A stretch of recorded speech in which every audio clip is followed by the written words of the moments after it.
नाम जप करो तो तुम्हारी विमल कीर्ति यहां नहीं भगवान के दरबार में होगी। इतना नाम जप करो, इतना ठाकुर सेवा करो कि भगवान अपनी सभा में आपको याद कर ले। इससे बड़ी क्या बात होगी। त्रिभुवनपति की सभा में तुम्हारा यश गाया जाए। आप अगर गुरु शरणागत है तो काम क्रोध आपके अंदर स्फुरित होंगे, परास्त नहीं कर सकते। चिंगारी की तरह स्फुरित होंगे, ज्वाला की तरह नहीं। पक्का समझ लो।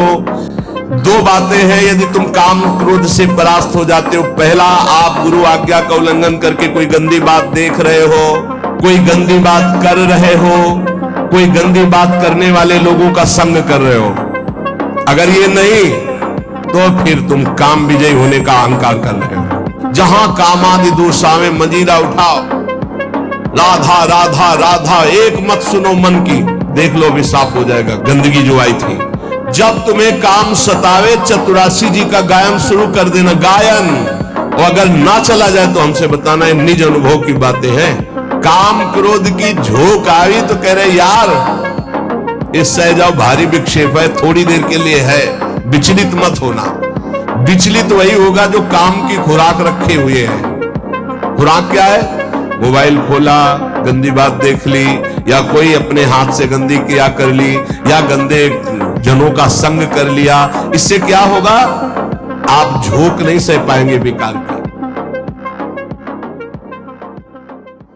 पहला दिमाग में धन रहता है, दूसरा दिमाग में भोग रहता है, और जो इनको थोड़ा दबा पाया भजन से तो तीसरा दिमाग में रहता है कि हमारे यहां नाम हो जाए, लोग याद रखे। किसको लोग याद रखते हैं? भगवान को याद नहीं करते, तुम्हें याद करेंगे। भगवान को नहीं याद करते, जिनके याद करने से कल्याण हो जाता है, तो तुम्हारे को कौन याद करे? बोले यार कुछ तो ऐसा हम कर जाएंगे। कितने का कर जाओगे? क्या कर जाओगे? अरे जिन्होंने अनंत ब्रह्मांड बना दिए उनका नाम नहीं ले रहा तो तुम एक दो महल बना दोगे, एक दो पौशाला और अस्पताल खोल दोगे, तुम्हारा नाम चलेगा? श्री कृष्ण ने अनंत ब्रह्मांड बनाए, सब थोड़ी नाम जप कर रहे हैं उनका।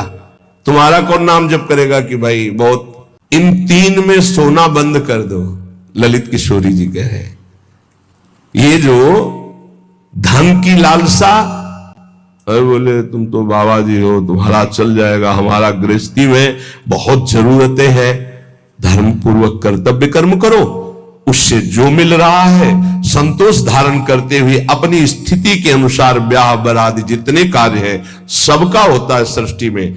आज दुख पाया जा रहा है अपनी स्थिति से हटकर करने पर। आज दुख पाया जा रहा है केवल प्रशंसा के लिए करने पर। अगर आपकी स्थिति गरीबी की है तो आप किसी गरीब वर्ग को ढूंढेगा, आपकी पुत्री सुखी रहेगी। ये भ्रम छोड़ दो कि थोड़ा हमसे बड़ा धनी हो, बहुत हानि हो जाएगी। अगर आपकी स्थिति है और अपनी स्थिति के घर में बेटी का ब्याह करोगे तो बहुत सुखी रहोगे। अगर अर्थ की प्रधानता रखकर बेटे का ब्याह करोगे तो दुखी रहोगे। देख लेना, परिणाम में देख लेना। इसीलिए धन के लिए तुम इतना व्याकुल मत हो, कर्तव्य कर्म करो, जैसी परिस्थिति उसके अनुसार चलो। भोग के लिए इतना व्याकुल न रहो। जो धर्म पूर्वक पाणी ग्रहण किया है भगवान की पूजा की भावना रखकर उसका, तो आप उससे मुक्त हो जाएंगे। नाम चिंता मत करो, नाम जप करो तो तुम्हारी विमल कीर्ति यहां नहीं भगवान के दरबार में होगी।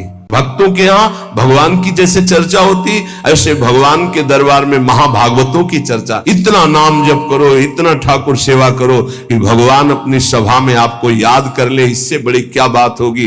त्रिभुवनपति की सभा में तुम्हारा यश गाया जाए। संत संगी वही है जो काम क्रोध के वेग को सह जाए। काम आया सह गया, क्रोध आया सह गया। हमें देखते हैं कि काम क्रोध को सहने की तो वृत्ति साधक में है, लेकिन ईर्ष्या को सहने की शक्ति नहीं है। वो जहां ईर्ष्या करता है, दूसरे से निंदा करने लगता है, तो फिर उसकी काम क्रोध की शक्ति बढ़ जाती है और वो सहन करने में असमर्थ हो जाता है। अहम मैं जितेंद्रिय हूं, और ईर्ष्या दूसरे की उन्नति देखकर डा होना, जलन होना। जहां आया तो फिर वो वही परास्त हो गया जहां जीत रहा था। इसको पकड़ना। गुरु कृपा से काम और क्रोध पर विजय प्राप्त करने की योग्यता साधक में आ जाती। बहुत शीतल हृदय होने लगता है, लगता है क्या कुछ नहीं। और जहां उसके अंदर ये अहम आया और दूसरों को देखकर जलन होने लगी, अपने में अहम आने लगा, वही उसकी सामर्थ्य घट गई और वो उसी विषय के लिए रोने लगा। काम क्रोध आदि उसको परास्त करने लगे। समझना, इस बात में आध्यात्मिक चर्चा है जिससे आपको परम पद मिल जाएगा। आप अगर गुरु शरणागत है तो काम क्रोध आपके अंदर स्फुरित होंगे, परास्त नहीं कर सकते। चिंगारी की तरह स्फुरित होंगे, ज्वाला की तरह नहीं। पक्का समझ लो, दो बातें हैं यदि तुम काम क्रोध से परास्त हो जाते हो। पहला, आप गुरु आज्ञा का उल्लंघन करके कोई गंदी बात देख रहे हो, कोई गंदी बात कर रहे हो, कोई गंदी बात करने वाले लोगों का संग कर रहे हो। अगर ये नहीं तो फिर तुम काम विजयी होने का अहंकार कर रहे हो। अन्यथा स्फुरणा होती है और शांत हो जाती है। उसी मार्ग से चले हुए अनुभव की ये बात है। हम किसी की दूसरी तर्क वाली बात नहीं मान सकते, छाती की बात मानते। ऐसे स्फुरण होता है और शांत हो जाता है, क्योंकि उसके लिए कोई चारा नहीं है। धीरे धीरे स्फुरण भी बहुत कम होने लगता है। पर जहां देखा गया अपने में अहंकार आया कि मैं जितेंद्री, और जहां दूसरे की उन्नति से डाह, तो फिर वही उसको परास्त कर देते। चिंगारी को ज्वाला बनने में देर नहीं लगती। वो चिंगारी तब शांत होती है जब भगवत साक्षात्कार हो जाता है, सूक्ष्म रूप से विकार रहते हैं। इनका झोंका आता है हवा का, जैसे झोंका, हवा का झोंका आवे, तूफान आवे, किसी पहाड़ का आश्रय ले लो, बच गया। छोटे मोटे पेड़ आदि का आश्रय मत लेना, नहीं टूट के गिर जाएंगे आपके ऊपर, वही मार देंगे। क्या करना है? पहाड़ का आश्रय। पहाड़ कौन है? भगवान के प्रेमी महाभागवत जनों के वचन, या भगवान नाम, या भगवत लीला गुण कीर्तन। जहां कामादि दोषावे मजीरा उठाओ, राधा राधा राधा एक मत सुनो मन की, देख लो अभी साफ हो जाएगा गंदगी जो आई थी। या कोई संत के उपदेश सुनने लगो, या भगवान की लीला गायन करने लगो। प्रियालाल के चले जोई जोई प्यारो करे शुरू करो, और आज वह देखियो तो प्यारी, चले जाओ वहां तक 84 पदों का गायन पक्का। जब तुम्हें काम सतावे, चतुरासी जी का गायन शुरू कर देना, गायन। और अगर ना चला जाए तो हमसे बताना, ये निज अनुभव की बातें हैं। चतुरासी जी का फल ही है भवजल निधि को नाव, काम पावक को पानी। काम क्रोध की झोंक आई तो कह रहे यार इससे जाओ, भारी विक्षेप है, थोड़ी देर के लिए है, विचलित मत होना। विचलित वही होगा जो काम की खुराक रखे हुए है। खुराक क्या है? मोबाइल खोला, गंदी बात देख ली, या कोई अपने हाथ से गंदी क्रिया कर ली, या गंदे जनों का संग कर लिया। इससे क्या होगा?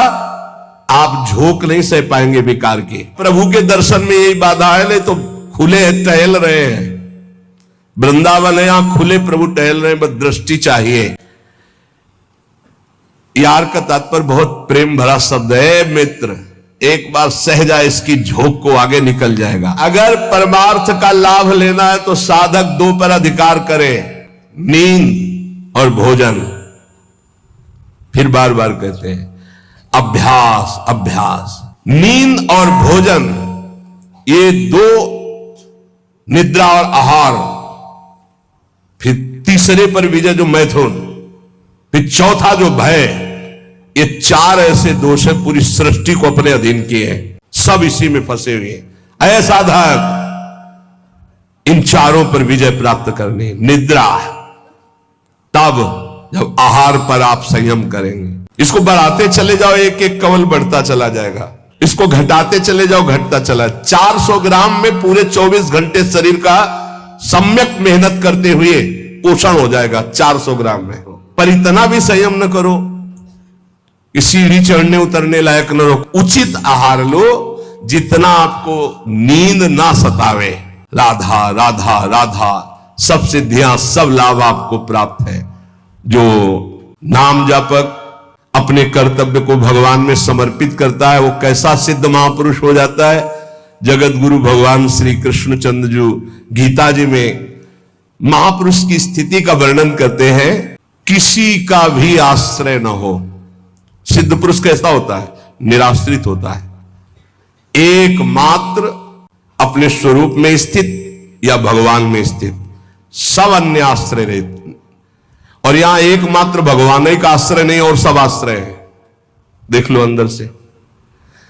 सिद्ध पुरुष कहता होता है नित्य तृप्तो, कभी कोई चाह ही नहीं होती, जैसे गले तक छका हो फिर उसको कुछ भी नहीं। नित्य तृप्तो, अच्छी तरह कर्म करता हुआ भी वो किसी कर्म का कुछ फल नहीं चाहता। स्वाभाविक केवल भगवत प्रेरणा से कर्म हो रहे हैं, उनके कोई फल की इच्छा नहीं, क्योंकि जो सब कर्मों का परम फल है वो भगवान का साक्षात्कार उनको प्राप्त हो गया है। ये सिद्ध पुरुष के लिए श्लोक गाया गया है।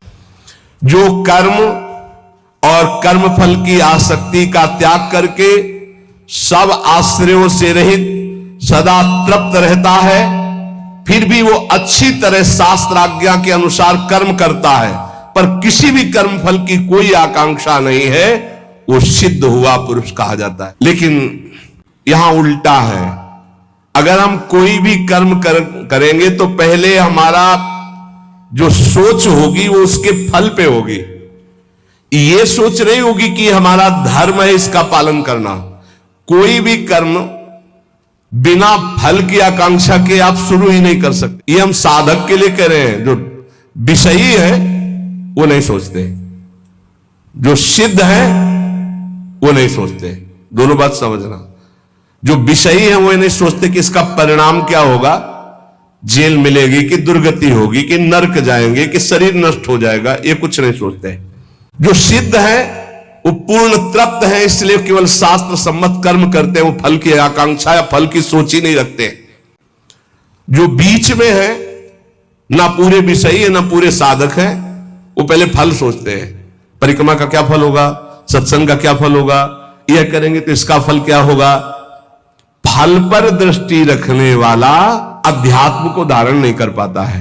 भगवान कह रहे कर्मण्येवाधिकारस्ते, तुम कर्म से केवल अपना अधिकार रखो, फल के ऊपर नहीं। फल में सुख दुखे समय कृत्वा लाभा लाभो जया जयो, जय या पराजय, लाभ या हानि, सुख या दुख, इसमें समान भाव रखो। ध्यान से सुनना, ये गीता जी है। ये मैं कर्म कर रहा हूं, इस कर्म का मेरा ये फल होगा। वो कर्म फल का और कर्म कर्ता बनने के कारण चाहे जितना ऊंचा कर्म करे वो बंधा ही रहेगा, मुक्त नहीं होगा। भले शुभ कर्म किया तो देवलोक जा, तपलोक जा, पर आना तुझे मृत्यु लोक में ही पड़ेगा। लेकिन जो सिद्ध महापुरुष होता है, परिक्रमा चलो स्वाभाविक, उसको कोई लक्ष्य नहीं कि इसका फल क्या होगा। इसका अच्छा अटल्ला चुंगी से मुड़ गया, उधर पूरी नहीं हुई, कोई उसको शोक नहीं है, ना कोई लाभ है ना कोई हानि है, स्वाभाविक कर्म हो रहा है। क्यों? क्योंकि उसने अपनी इंद्रियों को, अपने मन को अधीन करके परमात्मा